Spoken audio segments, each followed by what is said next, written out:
Hello everyone and welcome to a readathon announcement video. I do have the ring light. Let me turn the, okay, I've got the ring light on. As you can see, a different location. It's evening. It is 8:17. I am ready for bed. But I wanted to film this video so that I can edit it and get it up. Obviously will not go up tomorrow, which is Monday the 15th. So I hope to have this up on Tuesday the 16th, no later than the 17th. But we got a readathon announcement. I will list all the co-hosts in the description box.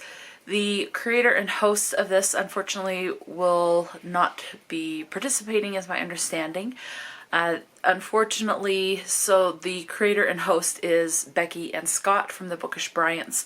I will still have their channel listed in the description box. Unfortunately, there is a health issue with one of them, and I'm sending prayers their way because it is definitely a stressful situation type of a thing. But they will be with us in spirit, so to speak. So, yeah, but they're, as of right now, I think they're hanging in there, doing as good as can be expected under the situations. So, what is this readathon? It will be taking place for the entire month of May. So May 1st through, which is Wednesday, through the 31st, which is a Friday. This is called Horror Mayhem. And as you can kind of guess from the title, Horror Mayhem, the goal is to read horror books. We are encouraging you to read books that are 250 pages or less. Obviously, read whatever you want. Read horror, but read whatever length book you want. So if you want to read one book the entire month, that's, I don't know, 1,000 pages, go for it. So we have two things. We have weekly themes. So if you want to go by themes and are very much a mood reader, then maybe this might be more up your alley. We also have some actual prompts. If you don't want to do the themes or the prompts, that is fine.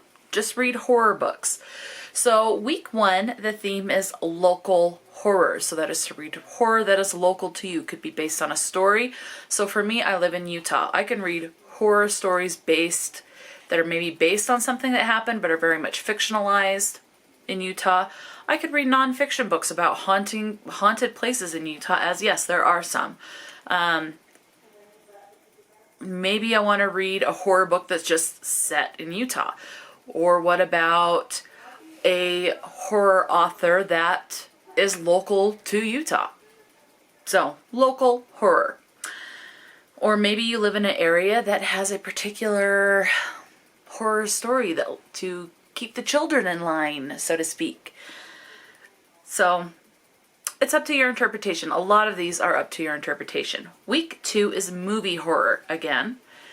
How would I do that? I could take a book.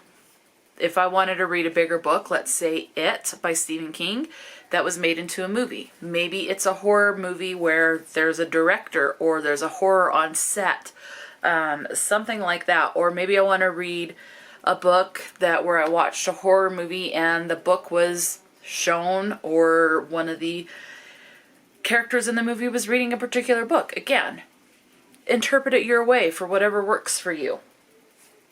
Week number 3 is classic horror. One of the co-hosts says that anyone that mentions the 80s as classic is getting punched in the face.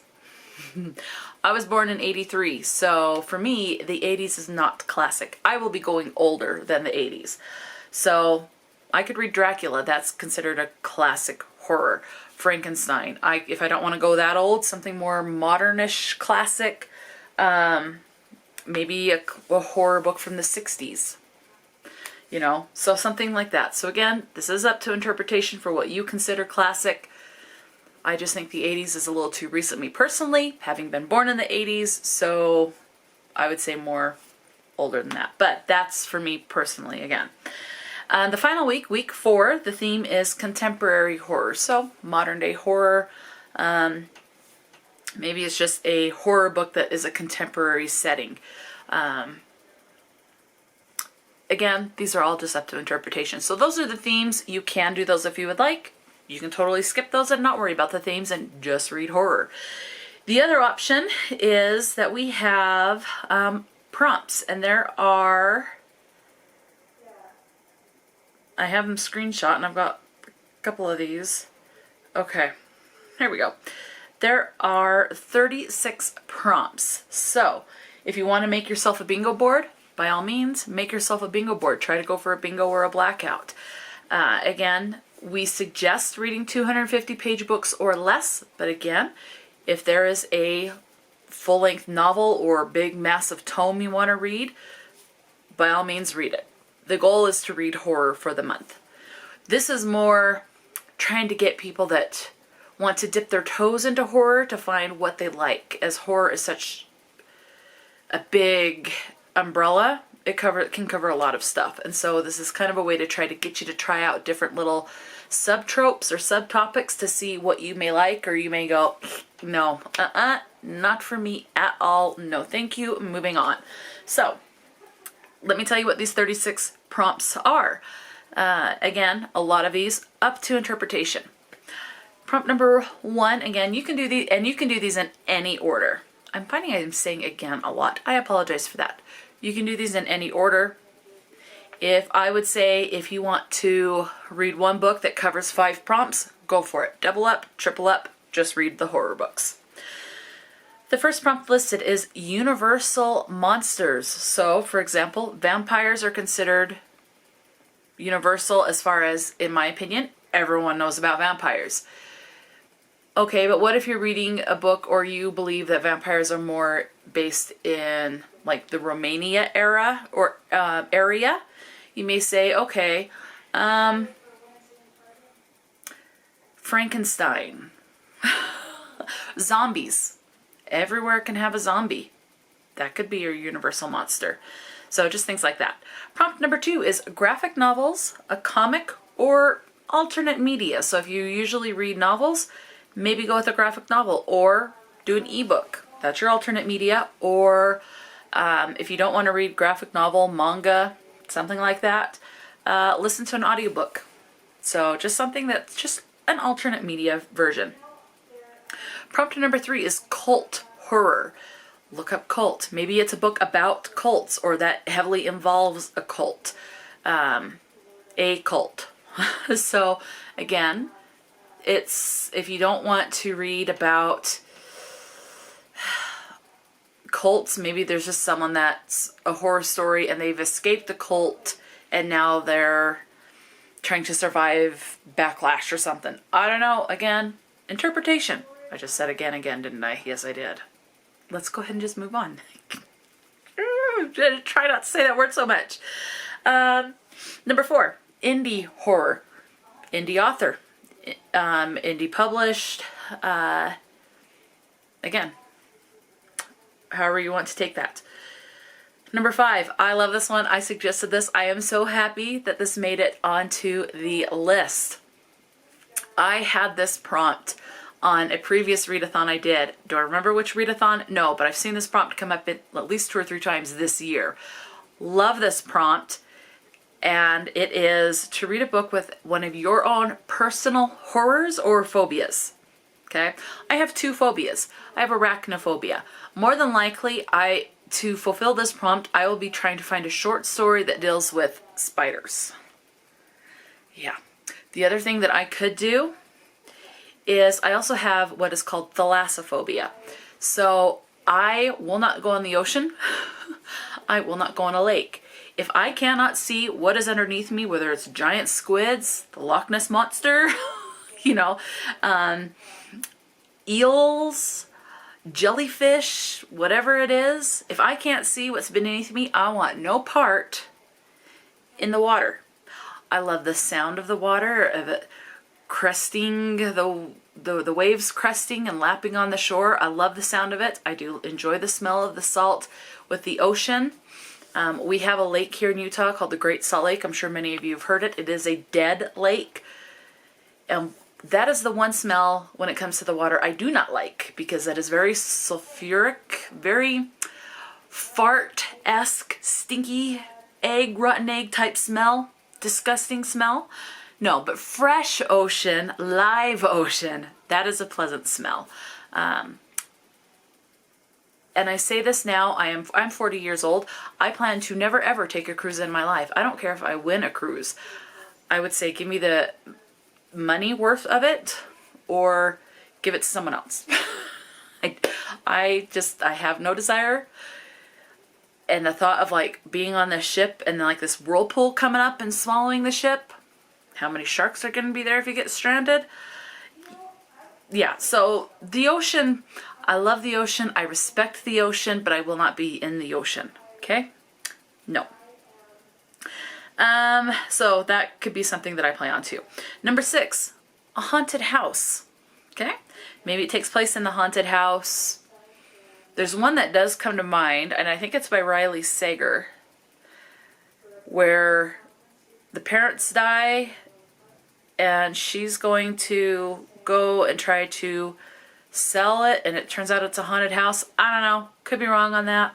Maybe I'm thinking Grady Hendrix. I don't know. Anyway, but haunted house. Number 7, possession. I have read horror books with possession, and I like that. When they are in a horror book, I like it when there is possession. So I will be keeping an eye out for that. So if you have books in mind that you enjoyed that had possession in it, let me know. Spirit Hunters by Ellen O is a middle grade horror, and there's no page, we recommend less than the 200 pages, but read children's, read young adult, read middle grade, read adult, whatever age category you want to read it. Ellen O wrote the Spirit Hunters series. The 4th book I have pre-ordered. Is it the 3rd or the 4th? Anyway,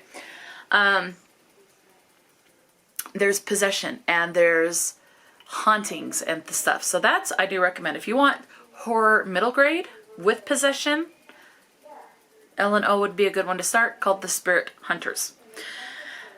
Number 8, religious horror. I have not read anything with, no, I take that back. I did read a short story, a novella, that, I wouldn't say it was religious horror, but it took place in a religious setting.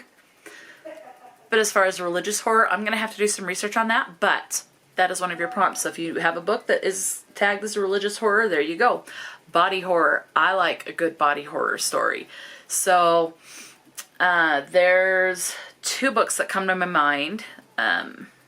Mayfly has body horror in it, and there's another book, and I'm blanking on it, but The Death of Jane Lawrence, I would say, has some body horror in it. It's very kind of more mild. Mayfly has more of it, but it is in there. I would like something with much more body horror, so I will be looking into that. Number 10, slasher. I have not read a good slasher book, so I'm going to have to look into that. I would like to find some good slashers. Number 11, killer animals.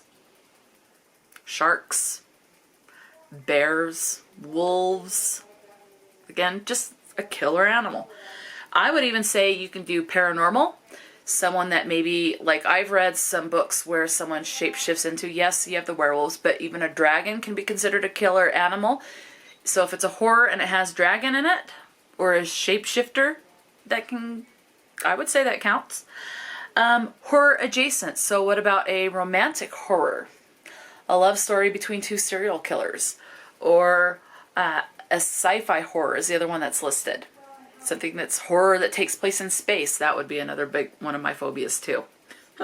Although, if I had to choose, if it was life and death, and the only way to survive was to either be on a ship on the water or to be on a ship in space. Both make me very anxious, but I would probably choose the space, because if the ship blew up or got a hole in it, I think it'd be more instantaneous as far as the death rather than a slow death in the water, is my thinking. So I would probably choose the spacecraft. So that's my thing. Okay. Number 3, translated horror. Junji Ito would be a great option. There's your manga or graphic novel. Junji Ito's works are translated from Japanese, and they are horror. So it's a horror manga. So there you go. You've got 2 prompts with just reading Junji Ito by yourself. And depending on which book you're reading from Junji Ito, you can have the body horror in it. And monsters and other stuff. So, that would be good. Junjunito O would also classify as this as a diverse author. So whatever is diverse to you. So for me, not white.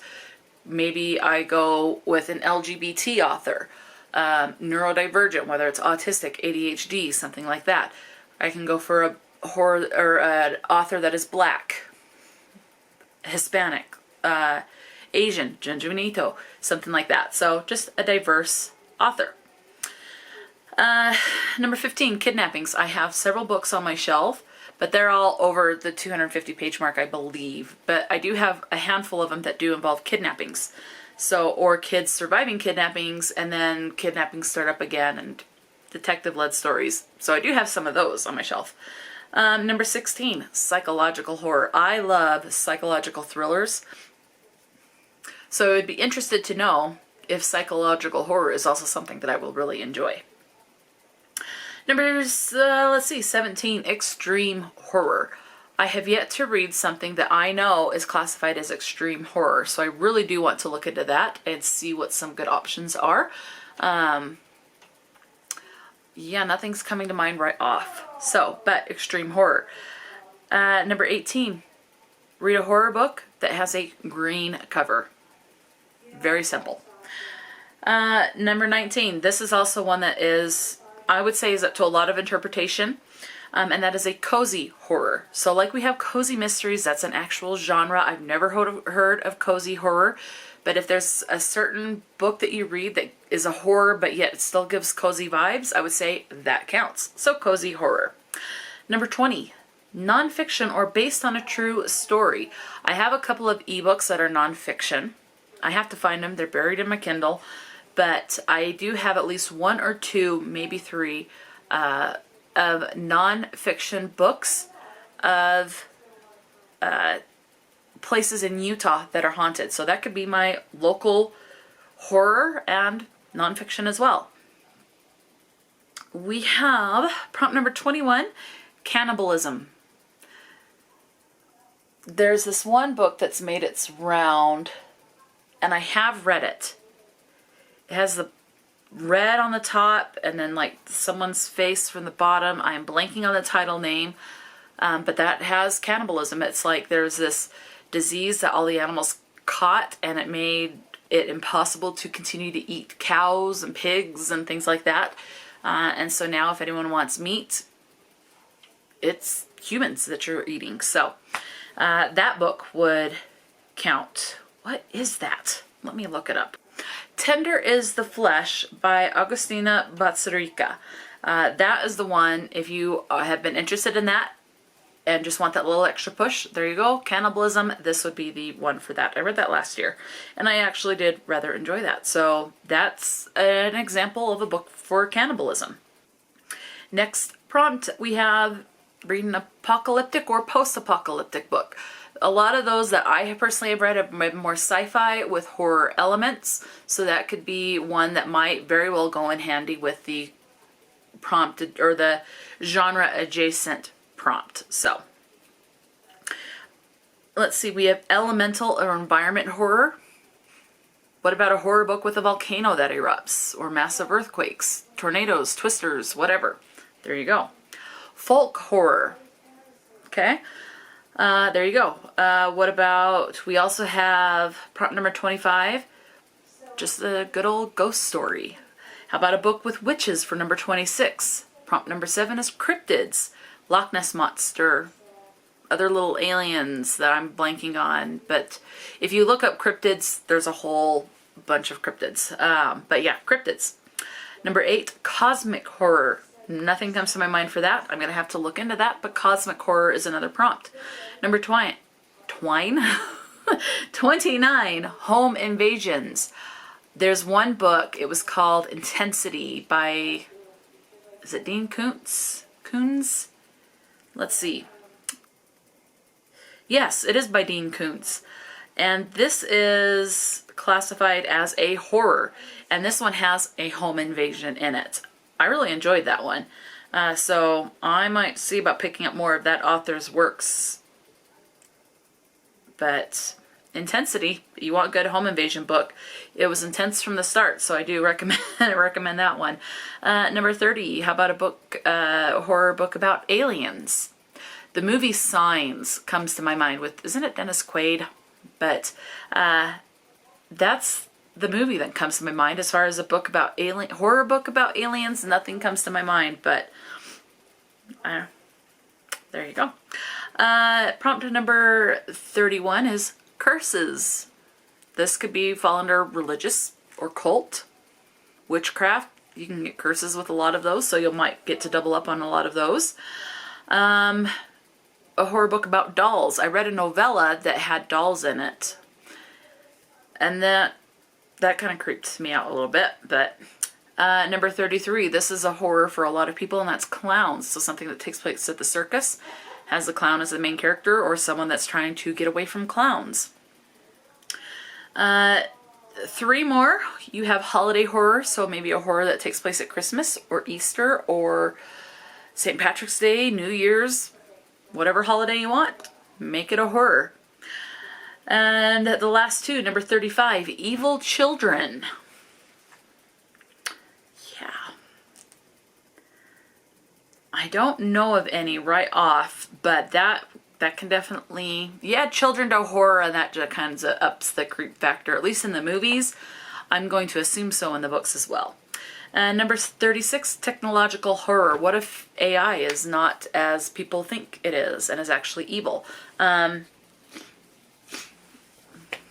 What about robots? The movie AI, Artificial Intelligence. That would be like a sci-fi horror. So what if you read a book about that, where it's the robots are like, we're done being the slave to the humans, we're going to make the humans slaves to us. So there's your technological horror. Anyway, so again, a lot of these are up to interpretation. Double up, triple up, quadruple up. If you can find one book that fits all the prompts, go ahead. If you don't want to use any of the prompts, by all means, skip doing the prompts. Just read horror. Let me know, are you planning on participating? And if you are, who is your favorite horror author, or are you new to the genre? Is there a horror book that you are interested to reading and this gives you the push you need to pick it up? Let me know. Talk to me in the comment section below, and until next time, stay true to yourself and enjoy a good book, and I will talk to you later.